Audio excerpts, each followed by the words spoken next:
So I lied. Because I know I said last Friday that that was gonna be my last Friday the 13th review, but then several of you guys actually suggested that I watch this fan-made Friday film, and so I did, and as you saw in the thumbnail, I am geeked. I'm geeked. This movie was so good, so I'm gonna review it today.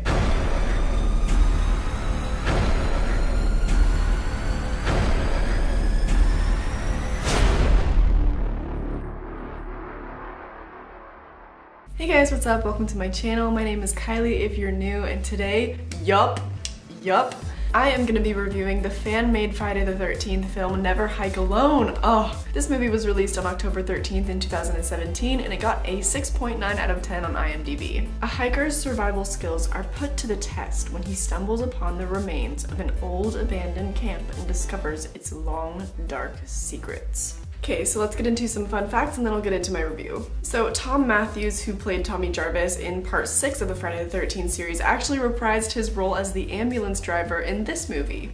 What the hell is going on back here? So the two paramedics at the end of this movie are named Axel McCauley and Danny Morgan, and this is a reference to Friday the 13th, the final chapter, in which the morgue technician is named Axel and the nurse's name is Nurse Morgan. Jason Voorhees is played by the writer and director of this movie, Vincente De Santi. And finally, this is regarded as one of the best fan-made Friday the 13th films. Let me know if you guys would like me to rank the fan-made films as well. There's one that I'm gonna watch tonight, I think it's called Vengeance, because now I'm really interested in the fan-made films, so if there are any others that you guys really enjoy, please comment them down below. Okay, so there are several things that I'd like to talk about this movie because, wow, I loved it. So let me just kind of break down some of the different elements of this movie. I guess I won't get into spoilers until a little bit later, so you guys are clear for a little while, but I really suggest that you watch it, and I'll link it down below. It's free on YouTube, it's only 54 minutes long, so please watch it. First of all, the music was amazing. Like, without being able to use the copyright music from the actual Friday the 13th franchise,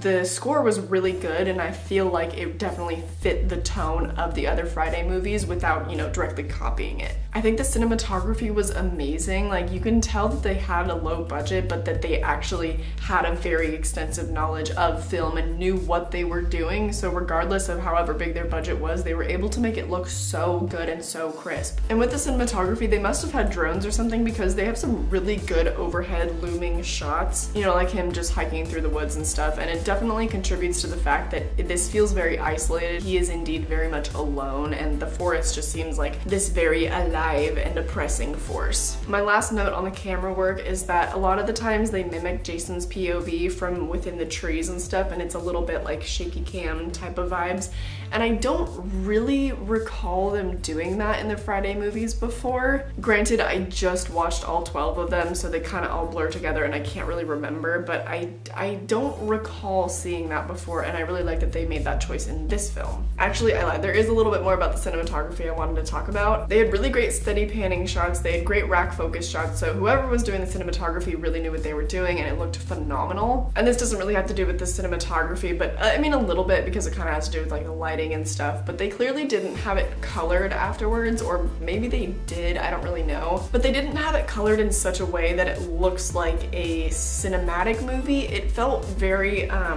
I guess realistic would be the word. It just felt very modern, like a vlogger's movie would look, I guess. The premise of this movie is also, like I mentioned, the hiker that goes by himself up to explore this camp and whatever, and he is a vlogger. And I think that that was the perfect premise to use, because then him having dialogue actually makes sense, because he is talking to himself, but he's really talking to like other people through his camera. On that note, when he's like in his tent in the very beginning of the movie, he's kind of like psyching himself up to talk to the camera and rehearsing what he's gonna say and kind of talking to himself before he actually goes on camera. Three-piece collapsible shovel by Lana Industries. Easy to assemble, amazingly strong. And I really related to that. I thought that was super accurate, because sometimes before my videos, like I have my notes, I don't write out an exact script or anything, but I always think, okay, how am I gonna deliver this thought or this fun fact, you know? And so I really appreciated that. And on that note, his acting, amazing. I don't know exactly what I expected from a fan-made film and where I thought the acting would be, but it was amazing, and it was honestly a lot better than a lot of the actual Friday movies. No, okay. I really can't say that there was a moment where I was like, I don't buy this, or that was cheesy, or he didn't deliver that line very well. I didn't have a moment like that. I thoroughly enjoyed his performance throughout. Now I'll get into spoilers and talk about some of the acting at the end, because that was like, but that's for spoilers. So moving right along, I want to talk a little bit about the production design, because I thought that the cabin, albeit not super creepy, because it kind of looked newer, like the building itself. On the inside, I will say that I thought that was pretty well done, but it felt pretty new to me. Now this is not to say that I didn't like the production design. I actually thought that it was really good, and I think that a really, really nice touch that they had that the other Friday movies did not have was the fact that they had like a second story to the cabin, and there was a door that just led to nowhere, like it just led to outside. Just looks like an easy way to break your neck. So that was really fresh and cool, and they just brought in so many elements that weren't in the previous movies, and so nothing about it was like copying the franchise. I thought it was really, really good. It was a very modern take, and I do recognize that, and I do recognize that might be why I loved it so much, because it was more relatable for me. I don't really know. But anyways, back to the production design. I think that Jason's little sleeping corner, I thought that looked really good. I thought that the inside of the cabin where he lights the fire, again, it doesn't look as dilapidated as you think it would be. I'm pretty sure that the timeline of this movie is the same as the old Friday movies, where like most of the events happen in the 80s and whatnot, because he is talking about it as if it's like an urban legend, you know, so it would have happened far in the past. So the cabin doesn't totally reflect that, but it didn't bother me whatsoever. Like I love the look of it. I love their production design regardless, so it's just kind of like a nitpicky kind of thing, you know? Now in terms of some of the practical effects, the blood looked very realistic, and the wounds and stuff in this movie were really gross. I think they're probably the best out of all the Friday movies. That might just be because it's modern and now we have more access to stuff like that, because even in a student film that I acted in, I got all covered in fake blood and it looked very real, and it was kind of unnerving to like watch that back. Anyways, I digress. Let's talk about the portrayal of Jason, because wow, this performance was immaculate. I do have a couple like nitpicky things about it, but I mean, other words, immaculate. The fact that this man had the talent to write and direct this movie and also emulate Jason, so what, the talent. He was a very large Jason. He moved like Jason. I loved his performance a lot. There were just a couple of things, like for instance, there is a moment when he like kicks a chair. I don't think I've ever seen Jason kick anything before, and certainly not an inanimate object, I don't know. And also he seemed very angry. Jason has always felt a lot more stern to me and just kind of kills because it's just what he does. He's never given me angry before, you know? And the way he was played in this movie, he seemed very angry, and he was coming after him with anger.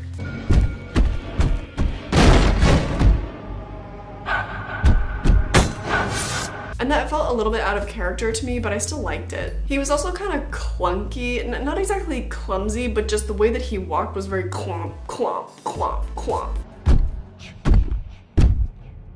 But other than that, I mean, what a presence. Okay, I'm gonna get into some spoilers now because I want to talk about some of the action and like the end of the movie as well. Now, like I mentioned earlier with the acting, the paramedics were not great, sorry. Hey there, don't worry. You're okay. Everything's gonna be okay now. You're in good hands. Their acting was, it was I don't want to say bad, but oh god damn! Look at the beard on that vagina. Woo. That was when the movie started to get a little bit more cheesy. I will say, okay, the whole like dream sequence and him coming in and out of consciousness, whatever, in that moment, phenomenal.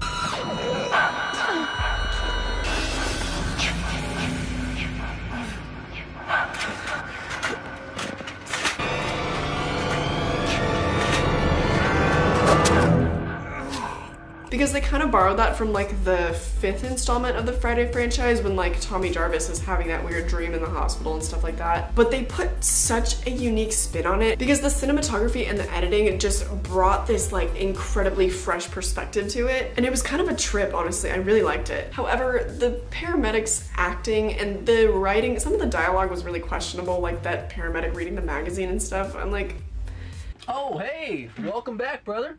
Hey, didn't anyone ever tell you should never hike alone? I really don't know any paramedics that would really act like that, but whatever. But prior to that, when the hiker and Jason both stab each other and both simultaneously fall, that has never been done before, and I loved it. Everything about the action between them was truly immaculate. I really loved it. And it was believable because it was kind of this solo performance, just one person running from Jason rather than Jason racking up a body count and then there being this final girl. It was just him and this one guy. And even though there were several moments of like him being chased and having to get away and stuff, everything about it was believable. None of it felt forced. Like, he was stuck out in the woods and he was bleeding really badly. He had to go back to the camp to get his supplies. Like, nothing about that was forced. Do you feel me? So just the writing with that and the action between those two, mwah. And I was wondering about that too when I first started this movie, because I was like, oh, it's kind of just this solo performance. How is there really gonna be much of a body count? And then in the end, there kind of was, so.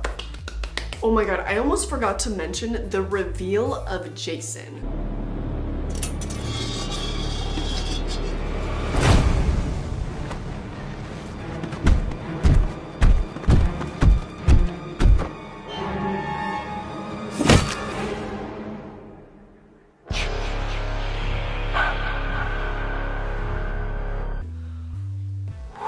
Wow.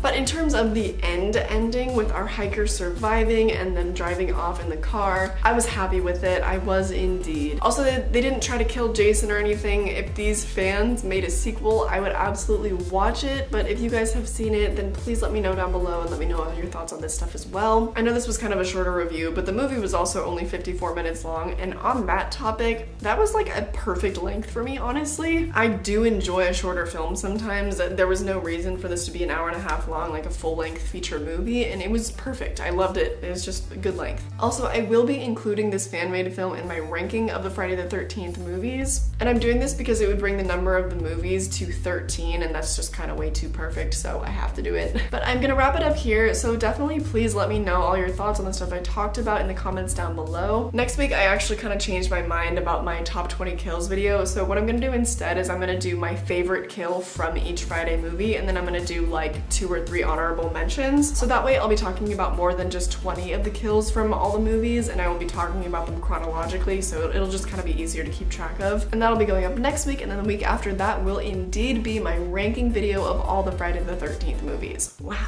And if you didn't know, I have already reviewed the first 3 Halloween movies, and those are up on my channel right now, and I will be reviewing all the Halloween movies and then doing similar rankings videos and whatnot at the end of that as well. So subscribe if you're interested. I post 3 days a week on this channel on Monday, Wednesday, and Friday at 5 p.m. and then I usually post once a week on my vlog channel, so that is 4 videos a week. That's a lot of content, baby. You can also follow me on social media. I will go ahead and put my Instagram and my Twitter up on the screen respectively, and go crazy, go stupid, have fun. Follow me over there if you want to, say what's up. Definitely check out those petitions linked down below, and I hope that you enjoyed this video and that I catch you in the next one. Bye!